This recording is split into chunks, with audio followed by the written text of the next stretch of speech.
The Honourable Member for Battle River Crowfoot.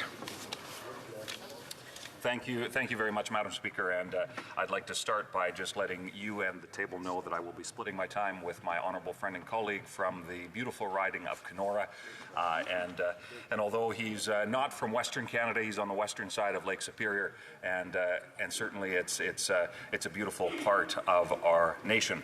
Madam Speaker, it is an honour to rise and enter into debate on Bill C-52 and to kick off the debate that we are having here today. But Madam Speaker, I would, just if I could, take a brief moment to acknowledge one member of my team who I had the honor of being able to honor last night with a presentation of, although a 4 years delay in the presentation of her 5-year service pin to time in the House of Commons. I would just note on the record here how appreciative I am of my casework manager, Amy. And I know all of us in this place work diligently, but could not do what we do without the good people that support us in our offices. So a big congratulations to Amy for, although 4 years late in the presentation because of COVID, her 5-year pin that was she was granted there last night at the ceremony where so many long-serving members and employees of members of Parliament were given. So a big congratulations to Amy. So, Madam Speaker, we're here debating Bill C-52, and I do want to highlight, although I cannot show you the video, I did share it on my social media shortly after it happened, that highlights what I would suggest is the failure of the Liberals when it comes to the specifically the air transportation sector. So, Madam Speaker, I'll take you back a number of months when the president of the Toronto Airport Authority was holding a press conference talking about how improved the service at the Toronto airport was. And this cameraman, who I hope he still has a job, because he did a great job at exposing something that we often in politics would refer to as gaslighting. As the president of the Toronto Airport Authority was at Pearson Airport, was talking about how great their service record was and how they had recovered from the challenges related with COVID and all of these things. You know, a long speech opining on how great their work was. This cameraman simply panned the camera up towards the departure screen of the airport. So, Madam Speaker, I would encourage you to imagine this shot that you saw that. So for anybody who's watching, you can go and I'm sure Google this and easily find the video. If I wasn't prohibited from being able to show it in this place, I would show it because it was a demonstration as this high-placed president of the Pearson Airport Authority talking about how great their service record was.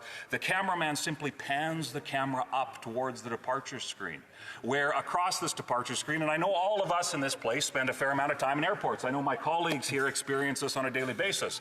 And what you see when there's a delay or canceled flight is an orange or a red line. And it was the majority of the flights that day, Madam Speaker, had been delayed or canceled, which was completely contrary to the message that was being presented by this airport official. And Madam Speaker, the reason why I bring that up here today is because it's an illustration as to how the government's record when dealing with challenges that our nation faces. They're quick to talk, they're quick to make announcements, but when it comes to actually delivering results for Canadians, they fail, and the facts prove it. And as we saw in that video where this cameraman did more investigative reporting than probably the Minister of Transport and his office had done when it comes to actually showcasing the failures of our transportation sector. And I certainly, Madam Speaker, as a member of Parliament that represents a rural area of Alberta, although I do not have any international airports in my constituency, I have a whole host of airports, but of a regional nature. I have many constituents that are required to use our transportation system.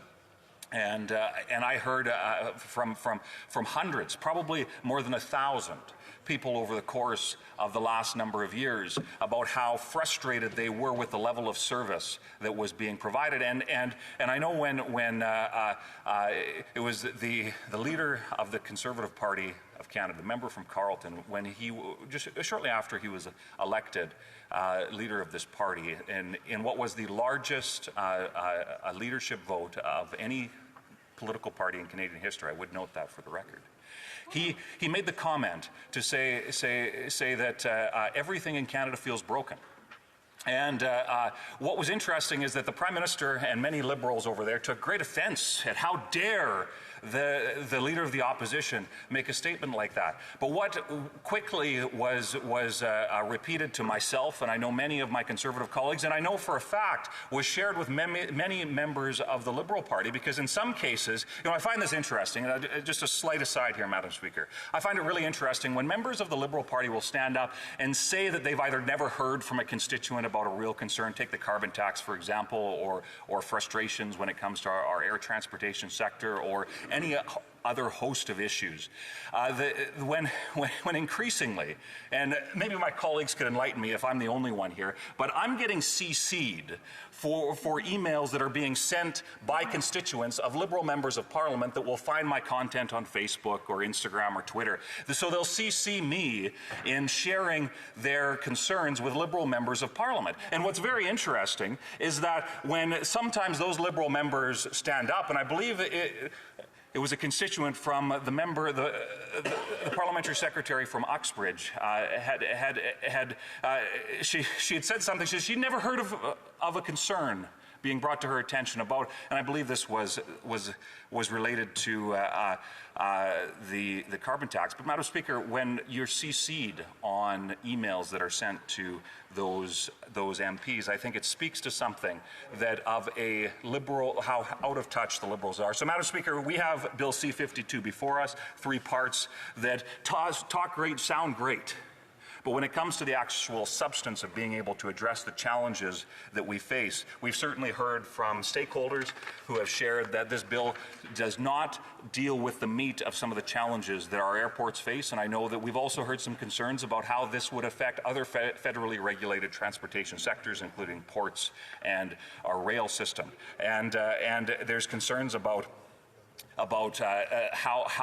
whether or not the measures in this bill will be enforceable. And I would, Madam Speaker, just in the minute that I have left, we had the former Minister of Transport in this country that oversaw one of the worst failures of our transportation sector that led to many Canadians facing, in many cases, tragic frustration because they would miss things like weddings and funerals because of the failures in the system. That minister was fired, yet here we are debating this bill that simply does not address the meat of the challenges that our transportation sector is facing. So, Madam Speaker, I look forward to being able to answer some questions here about some of the subject matter as to why we need to ensure that we have a transportation system that works for Canadians. Unfortunately, under those Liberals, we've seen a deterioration of the trust that Canadians should be able to have in that sector. As a large country, Madam Speaker, we need to know that our infrastructure works for Canadians. Under those Liberals, that system has become broken. This bill does not take the steps required to fix it. I look forward to being able to answer questions on the subject matter. Questions and comments. The Honourable Member for Uxbridge. The Honourable Parliamentary Secretary. Thank you, Madam Speaker. I'm curious why the members opposite would be opposed to transparency in the transportation system. Is it because when they were in office, their infrastructure plan consisted of fake lakes and gazebos? Are they suggesting that transparency in building infrastructure is not needed so that they can continue to build fake lakes and gazebo and pretend that that actually helps Canadians? Honourable Member for Battle River Crowfoot. Thank you very much, Madam Speaker. Well, when it comes to the legacy of the previous Conservative government, we had a legacy of actually building things for this country, thousands of projects that were built across this country. We saw economic stimulus that built infrastructure that actually served the best interests of Canadians. Yet it's that member that her government has overseen a multi-billion-dollar boondoggle in the Canadian Infrastructure Bank, Madam Speaker, that has built how many projects? Zero. So, Madam Speaker, I find it rather rich that that member, instead of looking and asking for transparency, so specifically, let's get back to this bill. Because I think that this bill highlights exactly how hypocritical and out of touch that member and those Liberals are. And it's the fact that we have a backlog of over 50,000 complaints when it comes to the Canadian Transportation Agency. And it's taking more than 18 months for those complaints to be heard. So, Madam Speaker, when it comes to transparency and accountability, those Liberals fall so far short of the mark that I don't think they know whether they're coming or going, because just like the Canada Infrastructure Bank, they have overseen failure after failure. And Madam Speaker, I think that it's time for real leadership in this country that can bring accountability back to our transportation sector. And when it comes to infrastructure, let's be a country that builds again. Questions et commentaires. Questions and comments?